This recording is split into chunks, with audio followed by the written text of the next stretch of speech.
اپنی مرضی اور اللہ کی مرضی میں جو فرق ہے اس کا نام غم ہے. وہ فرق مٹا دو تو اللہ بھی خوش اور آپ بھی خوش.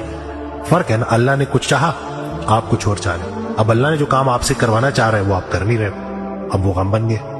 لیکن اگر آپ اس کو قبول کرو گے تو خوشی, وہ دوسرے کی خوشی محسوس کرنا. کسی نے پوچھا نا کہ وہ حضرت نے کی کتاب میں لکھا ہوا ہے کہ بارش کی خوبی کیا ہے, تو کہا میرے کھیتوں کو سیراب کرتی ہے.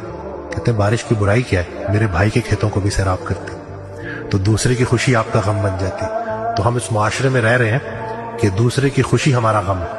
اگر دوسرے کی خوشی ہماری خوشی بن جائے نا تو ہمارے غم بھی ختم ہو جائے. فرق صرف اتنا, نیکی کا ریوارڈ آخرت میں تو ملے گا, لیکن اللہ کے لیے کی گئی نیکی کا سب سے بڑا ریوارڈ یہ ہے کہ جب آپ کسی کے ساتھ نیکی کر رہے ہوتے ہو نا اور وہ آپ کو دعائیں دے رہا ہوتا ہے, اس سے جو سیٹسفیکشن آپ کو ہوتی ہے دنیا کی کسی چیز سے نہیں ہوتی. اس کے مقابلے پہ دنیا کی کوئی مرسیڈیز نہیں آ سکتی, دنیا کا کوئی مرتبہ نہیں آ سکتا. یہ بات لوگوں کو سمجھانی ہے.